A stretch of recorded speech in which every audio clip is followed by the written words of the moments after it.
Friends, आप सभी का स्वागत है। आज का जो हमारा टॉपिक है वो सीटेट में हिंदी पेडागोजी से पूछे गए जो पुराने प्रश्न हैं, आज हम उन प्रश्नों को हल करेंगे। तो चलिए देखते हैं। हमारा पहला प्रश्न है, भाषा की पाठ्य पुस्तकों में पहेलियों और वर्ग पहेलियों को शामिल करना। पाठ्य पुस्तक में पहेली और वर्ग पहेली को किस लिए शामिल करते हैं, उसका जो आप राइट आंसर है वो आप लोग को बताना है। तो पहला ऑप्शन है हमारा, विद्यार्थियों में समालोचनात्मक चिंतन क्रिटिकल थिंकिंग योग्यता का विकास करता है। दूसरा है, विद्यार्थियों में प्रवाहपूर्ण संप्रेषण की योग्यता विकसित करता है। तीसरा है, उन्हें कुछ आनंददायक घटकों के साथ पाठ्य पुस्तक को समझने में सहायता करता है। चौथा है, कक्षा कक्ष का परिवेश जीवंत एवं मित्रवत बना रहता है। देखिए, इसमें पेडागोजी में एक चीज़ ये है कि कई बार ऐसा होता है कि चारों ऑप्शन सही होते हैं, लेकिन आपको जो सबसे सटीक और सबसे सही पॉजिटिव है आपको वही लेना है। तो जो इसका राइट आंसर हो जाएगा आपका, वो पहला ऑप्शन हो जाएगा कि विद्यार्थियों में समालोचनात्मक चिंतन योग्यता का विकास करता है। अब अगले प्रश्न की ओर बढ़ते हैं। हमारा अगला प्रश्न है, आपकी कक्षा में एक दृष्टिबाधित विद्यार्थी है। एक भाषा शिक्षक के रूप में आप क्या करेंगे? तो विद्यार्थी जो है वो दृष्टिबाधित है, मतलब उसको दिखाई नहीं देता है। तो आप एक शिक्षक होने के नाते आप क्या करेंगे? तो हमारा पहला ऑप्शन है, उस बालक के साथ सहानुभूति भरा व्यवहार करेंगे, या बालक को अन्य बच्चों की तुलना में निम्न स्तर के निष्पादन की छूट देंगे। ये आपका निगेटिव है। बच्चों की कभी भी तुलना नहीं करना है। और तीसरा ऑप्शन है आपका, नियमित कक्षा कार्य में उसकी मदद करेंगे और उसके साथियों को मदद करने के लिए कहेंगे। चौथा है आपका, उस बालक के साथ सामान्य व्यवहार करेंगे तथा उसे श्रव्य सामग्री के द्वारा सहायता प्रदान करेंगे। तो बच्चे को दिखाई नहीं देता है तो उसके लिए आपको श्रव्य सामग्री की तो सहायता करनी पड़ेगी। तो आपका जो चौथा वाला ऑप्शन है ये आपका राइट आंसर हो जाएगा। उस बालक के साथ सामान्य व्यवहार करेंगे तथा उसे श्रव्य सामग्री के द्वारा सहायता करेंगे। अगला प्रश्न देखते हैं। अगला प्रश्न हमारा है, प्राथमिक स्तर पर शिक्षार्थियों के आकलन के दौरान एक भाषा शिक्षक को मुख्य रूप से निम्नलिखित में से एक पर ध्यान देना चाहिए। क्या ध्यान देना चाहिए? पहला ऑप्शन हमारा है, औपचारिक साप्ताहिक परीक्षा और उसे प्रगति पत्र में दर्ज करना। ये आपका निगेटिव है। दूसरा क्या है आपका, एक अवधि के अंत में परीक्षा लेना जो उत्तीर्ण या अनुत्तीर्ण घोषित करने में सहायता करे। ये भी आपका निगेटिव है, क्योंकि छोटे बच्चे हैं, प्राथमिक स्तर के बच्चे हैं, तो आपको फेल और पास की बात ही नहीं करना है। यहाँ बच्चे को सिर्फ अधिगम की बात करना है कि बच्चे सीख क्या रहे हैं। तीसरा ऑप्शन हमारा है, शिक्षार्थियों के निष्पादन के बारे में विविध तरीकों से जानकारी एकत्रित करना तथा उसे शिक्षार्थियों एवं उनके माता पिता के साथ साझा करना। चौथा ऑप्शन हमारा है, भाषा के अभ्यास में वृद्धि तथा विविधता लाने हेतु प्रतिदिन कक्षा कार्य एवं गृह कार्य के रूप में दत्त कार्य देना। ये भी आपका निगेटिव है। तो आपका जो राइट आंसर हो जाएगा वो सी ऑप्शन हो जाएगा कि शिक्षार्थियों के निष्पादन के बारे में आपको विविध तरीकों से जानकारी एकत्रित करना है और उनके जो माता पिता हैं उनके साथ आपको बातचीत करना है, डिस्कस करना है, साझा करना है। तो ये आपका राइट आंसर हो जाएगा। चौथा क्वेश्चन हमारा है, निम्नलिखित में से कौन सा रंगीन चित्रों एवं बड़े अक्षरों में मुद्रित बड़ी पुस्तक के उपयोग के बारे में सही नहीं है। अब यहाँ निगेटिव पूछा है कि रंगीन चित्रों एवं बड़े अक्षरों में मुद्रित बड़ी पुस्तक के उपयोग के बारे में क्या नहीं है, मतलब क्या सही नहीं है। तो हमारा पहला ऑप्शन है, यह एक ऐसा सृजनात्मक एवं कलात्मक अधिगम वातावरण प्रदान करती है जिसमें बच्चे अधिक प्रतिक्रिया करते हैं। ठीक है, दूसरा हमारा क्या है, यह एक ऐसा बाल केंद्रित वातावरण प्रदान करती है जिसमें अमूर्त संकल्पनाएं पठन सामग्री चित्रों द्वारा सांकेतिक रूप से दर्शाई जाती है। ठीक है, देखते हैं। तीसरा है, यह साक्षरता अभ्यास के साथ साथ भाषा अर्जन के लिए संदर्भ प्रदान करती है। ये भी ठीक है। चौथा हमारा क्या है, यह पाठ्यक्रम की पुस्तकों से अच्छी है तथा कक्षावार पाठ या विद्यार्थियों के रूप में पाठ से जुड़े अभ्यासों से मुक्त है। तो जो ये आपका डी वाला ऑप्शन है, यह पाठ्यक्रम की पुस्तकों से अच्छी है तथा कक्षावार पाठ या विद्यार्थियों के रूप में पाठ से जुड़े अभ्यासों से मुक्त है, तो ये आपका गलत हो जाएगा। गलत हो जाएगा मतलब कि यही आपका सही हो जाएगा। ये बात बिल्कुल गलत है। जुड़े अभ्यासों से मुक्त है, मुक्त ऑप्शन आपको नहीं लेना है, ये आपका निगेटिव है। बाकी आपका ये भी ए सही है और बी सही है, आपका सी सही है। अगला क्वेश्चन देखते हैं। अगला क्वेश्चन है, बच्चे एक या एक से अधिक भाषाओं के ज्ञान के साथ विद्यालय में आते हैं। एक से अधिक भाषाओं का ज्ञान बच्चों को सहायता करता है। क्या सहायता करता है? पहला ऑप्शन है अन्य भाषाओं एवं नए विषयों को आसानी से सीखने में। ठीक है। दूसरा है राष्ट्र के रीति रिवाजों एवं अन्य संस्कृतियों को समझने में। ये आपका गलत है, यहाँ रीति रिवाज जैसी कोई बात नहीं हो रही है। ये आपका ऑप्शन दोनों निगेटिव है। सी ऑप्शन है आपका अन्य विद्यार्थियों के साथ न जुड़ने तथा संवेदनशील होने में। ये भी आपका गलत है, ये आपका निगेटिव है। चौथा आपका क्या है, अधिक अंक प्राप्त करने के लिए उन भाषाओं की लिपि सीखने। ये गलत बात है, यहाँ अंक को हमें प्रायोरिटी नहीं देना है। यहाँ जो आपका राइट आंसर हो जाएगा वो आपका फर्स्ट वाला हो जाएगा, अन्य भाषाओं एवं नए विषयों को आसानी से सीखने में। अगला हमारा प्रश्न है, कक्षा 3 के विद्यार्थी की कॉपी को देखते समय भाषा की शिक्षिका ने कुछ त्रुटियां देखी और महसूस किया कि। क्या महसूस किया, देखते हैं। पहला, बच्चे लापरवाह हैं इसलिए वो त्रुटियां करते हैं। ये गलत ऑप्शन है। बच्चे कभी लापरवाह नहीं हैं। बच्चों को हमें गलत नहीं कहना है। हर हाल में शिक्षक गलत हो सकते हैं, स्कूल गलत हो सकता है, प्रिंसिपल गलत हो सकते हैं, लेकिन बच्चे गलत नहीं हो सकते हैं। तो आपको कहीं भी ऐसा ऑप्शन मिले कि बच्चे लापरवाह हैं, बच्चों ने गलतियां की हैं, ये आपको ऑप्शन काट देना है। दूसरा आपका क्या है, बच्चे त्रुटियां करते हैं एवं दोहरा रहे हैं क्योंकि इसके लिए वे उन्हें दंड नहीं दे रही हैं। ये आपकी बात भी गलत है। ये भी एक कहीं ना कहीं आपको लापरवाही का संकेत दे रहा है। तीसरा ऑप्शन क्या है, बच्चे की त्रुटियां स्वाभाविक हैं और उनके अधिगम की संकेतक हैं। ठीक है, देखते हैं। ये तो ठीक है। डी वाला क्या है, एक शिक्षिका के रूप में उसे इस प्रकार की त्रुटियों पर ध्यान नहीं देना चाहिए क्योंकि ये त्रुटियां अधिगम के लिए महत्व नहीं रखती। ये गलत बात है।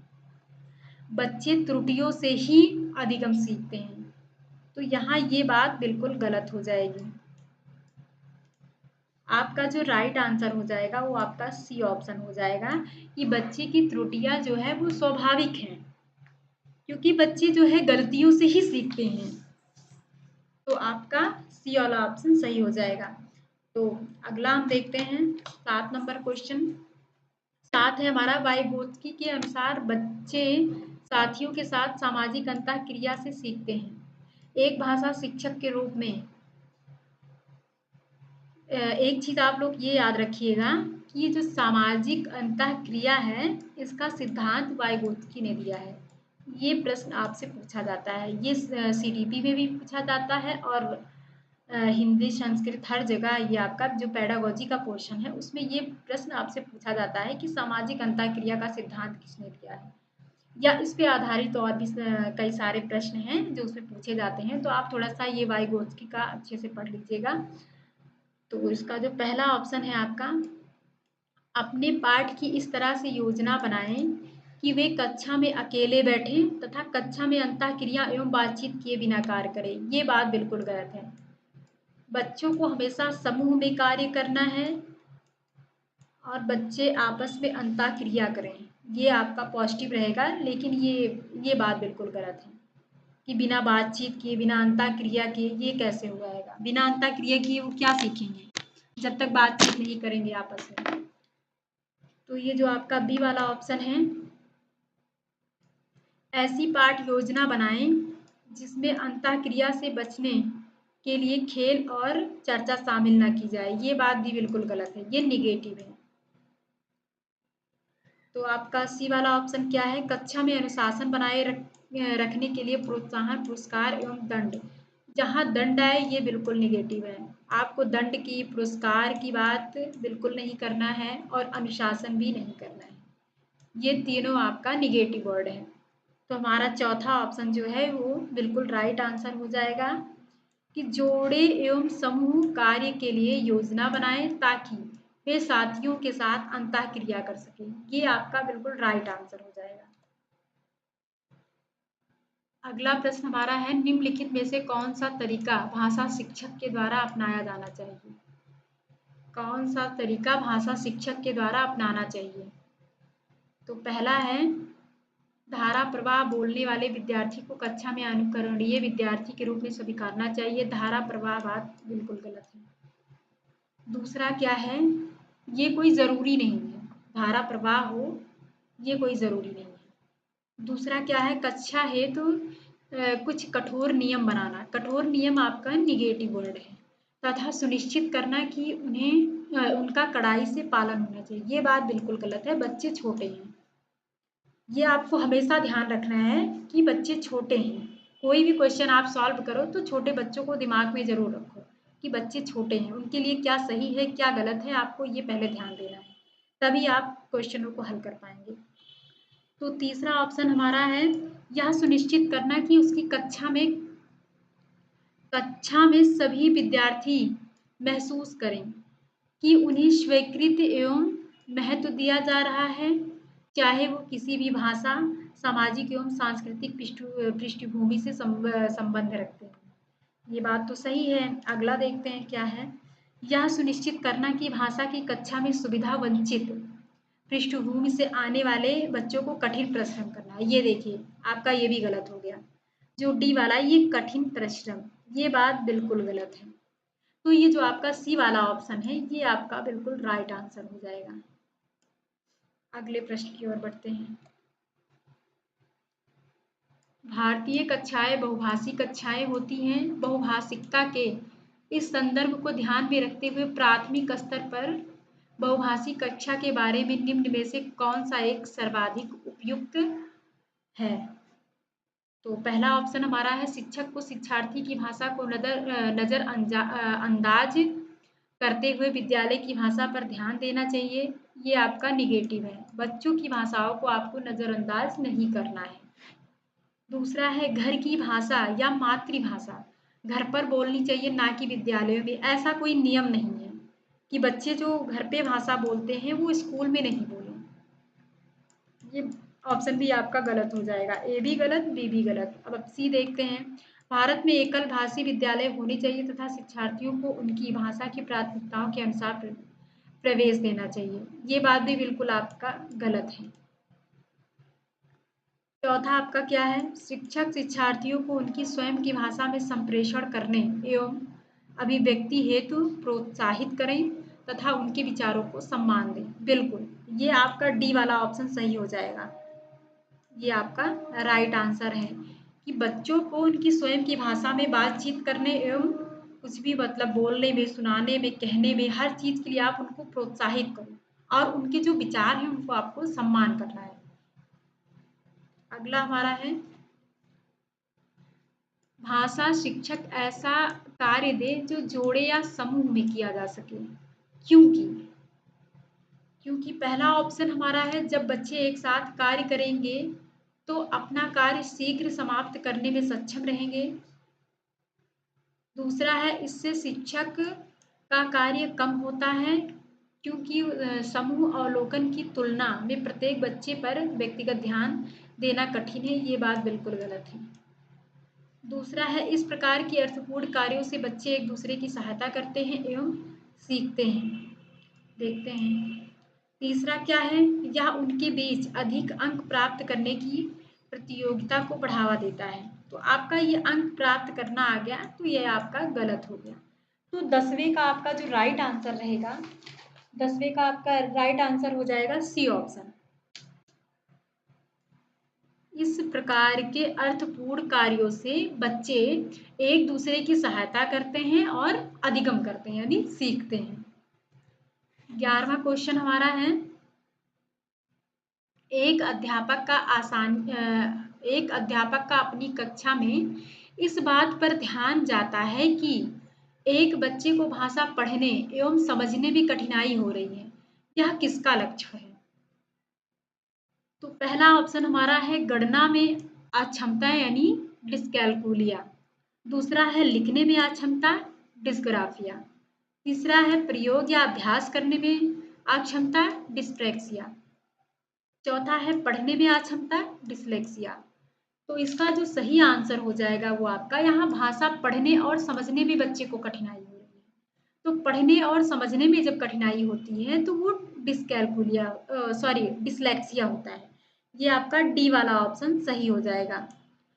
ए ऑप्शन में क्या है, डिस्कैलकुलिया क्या होता है, जब बच्चे को जोड़ घटाव मतलब गणना करने में दिक्कत होती है, गिनतियों में दिक्कत होती है, जोड़ घटाव गुणा भाग करने में जब बच्चे को समस्या होती है तो उसको डिस्कैलकुलिया कहते हैं। आप लोग ऐसे याद रखिएगा, कैलकुलेशन कैलकुलिया, ठीक है।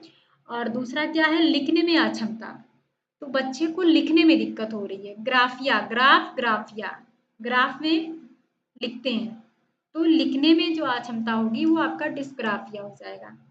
तीसरा क्या है, प्रयोग या अभ्यास करने में अक्षमता, ये डिस्प्रेक्सिया, ये फिजिकल से रिलेटेड होता है, प्रेक्सिया फिजिकल, ठीक है।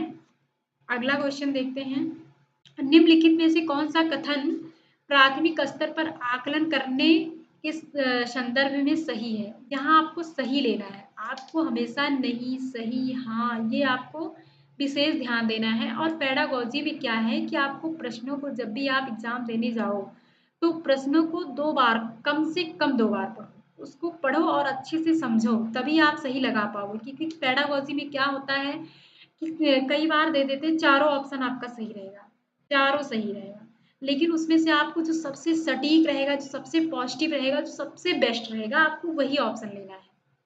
तो इस बात का आप लोग ध्यान रखिएगा। तो हमारा जो अगला ऑप्शन है आप उसको देखिए, आकलन प्रत्येक सत्र के अंत में करना चाहिए, ये बात गलत है। दूसरा क्या है, आकलन राज्य आधारित प्रक्रिया होनी चाहिए तथा राज्य द्वारा पूरे राज्य में एक साथ ही आयोजित करनी चाहिए, ये बात भी गलत है।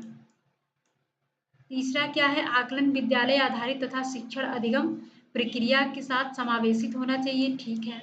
डी है, आकलन वर्ष में एक बार आयोजित करना चाहिए, ये बात भी बिल्कुल गलत है।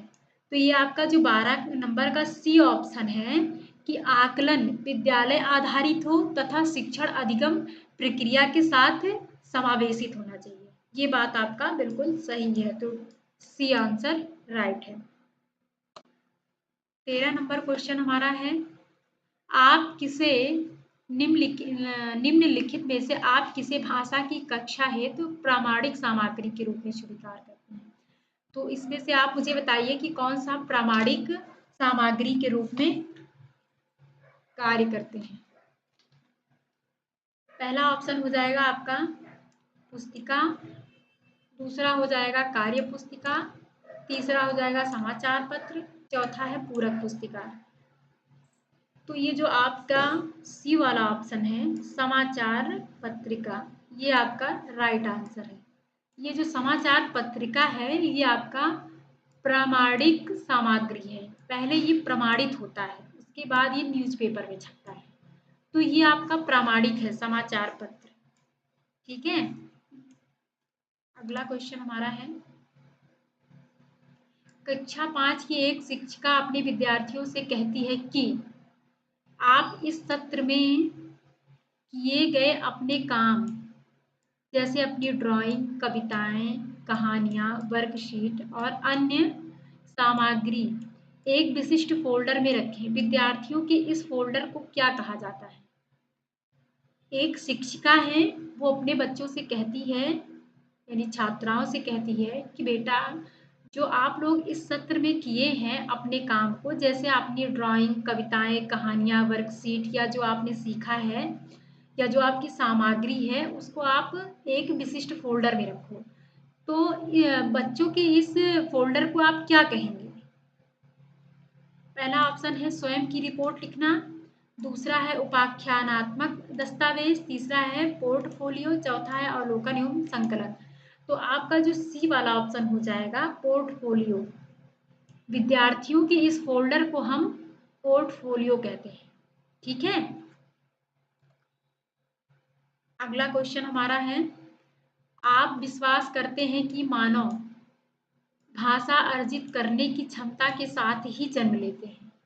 आपका विश्वास निम्नलिखित में से किस धारणा या सिद्धांत से मेल खाता है?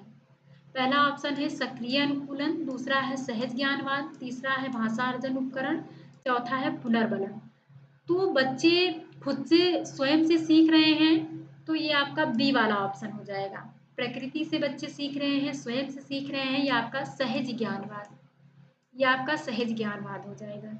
और ये जो परिभाषा है कि बच्चा जन्मजात ही भाषा सीखने मतलब बच्चा जब पैदा होता है तो वो भाषा सीखने की जो है क्षमता वो जन्मजात लेता है, जन्मजात ही होती है बच्चों में। कहने का मतलब ये है कि बच्चों में भाषा सीखने की जो क्षमता है वो जन्मजात होती है।